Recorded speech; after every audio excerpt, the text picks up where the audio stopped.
Now, children, let's see question number 3 of your textbook, page number 49. From the following particulars, prepare income and expenditure account. Here some details are given to you. On the basis of that information, you have to prepare income and expenditure account. Simply, we will start with the heading income and expenditure account. Now, one by one we will record all the items of expenses and income. So first of all, come to the column of expenditure, that is debit side.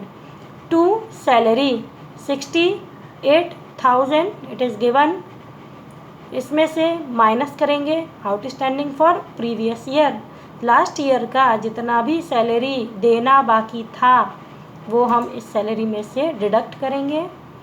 तो 68,000 minus 5,000 that is 63,000. Now outstanding for current year, जिस year के लिए income and expenditure account prepare किया जा रहा है उस year की आउटस्टैंडिंग सैलरी को हम यहाँ पर ऐड करेंगे.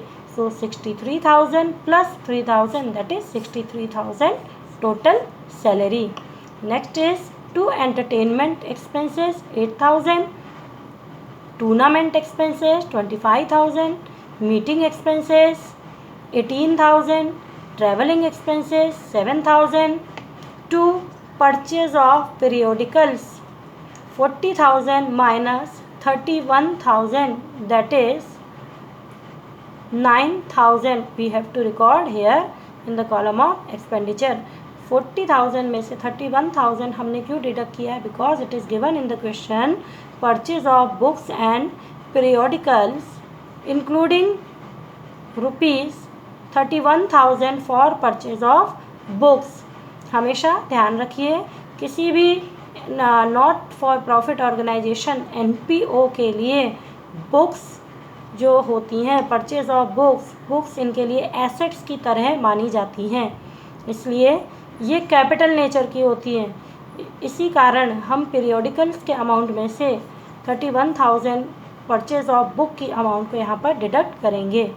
To rent 15,000, to postage telegram and telephone 6,000, to printing and stationery 18,000.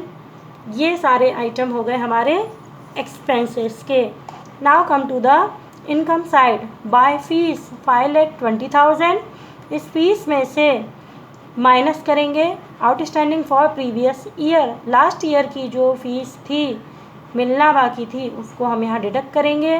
5,20,000 minus 80,000 that is 4,40,000 plus outstanding for current year. Current year के लिए जितना भी फीस का अमाउंट मिलना बाकी है उसे हम यहाँ पर ऐड करेंगे. तो total fee will be 4,70,000.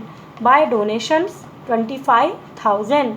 Now expenditure के सारे अमाउंट का टोटल करेंगे. Then we will total the income side. Income में से एक्सपेंडिचर की कॉलम का टोटल माइनस करेंगे. So we will get our answer. The answer is surplus, excess of income over expenditure, that is 3,23,000. Here question 3 is over. Now let's see question number 4. Page number 50. Following is the information given in respect of certain items of a sports club. Show these items in the income and expenditure account and the balance sheet of the club. इस question में कुछ items आपको provide किए गए हैं and you have to show in the income and expenditure account and the balance sheet. Income and expenditure और balance sheet में आप इन आइटम को कहाँ और कैसे दिखाएंगे आपको शो करना है. So let's start with the heading in the books of sports club income and expenditure account. Income and expenditure account की format expenditure amount, income amount. Then balance sheet. Balance sheet का format as it is है जैसा कि आपने standard 11th में सीखा था. Now सबसे पहले bye interest on general fund investment. उस स्पोर्ट्स क्लब ने जनरल फंड में जो भी इन्वेस्टमेंट किया उस पर जो भी इंटरेस्ट है वो इनकम है रेवेन्यू नेचर का, इसलिए हम यहाँ पर शो करेंगे ₹8,000 in income and expenditure account. Now come to the balance sheet. First item sports fund. Sports के लिए फंड मिला 35,000 plus interest on sports fund, जो भी इस स्पोर्ट्स फंड का इंटरेस्ट होगा उससे ये फंड जो है वो बढ़ जाएगा, इसलिए हम हमेशा इसको इसमें ऐड करेंगे। Plus donations for sports fund. इस स्पोर्ट्स फंड के लिए जो भी डोनेशन मिला ये स्पेसिफिक नेचर का डोनेशन है, इसलिए उस फंड की इनकम में ऐड किया जाएगा। So total sports fund will be 54,000। Then इसमें से हम डिडक्ट करेंगे sports prize awarded. Sports activity में जो भी प्राइज अवॉर्ड किया गया है वो उस स्पोर्ट्स फंड में से ही डिडक्ट होगा। So we will deduct ₹10,000 minus expenses on sports events. Sports events के ऊपर जो भी एक्सपेंसेस होंगे वो भी इस फंड में से ही हम माइनस करेंगे, that is 40,000। Then the next is general fund 80,000, ये भी बैलेंस शीट में लाइबिलिटी साइड में शो किया जाएगा।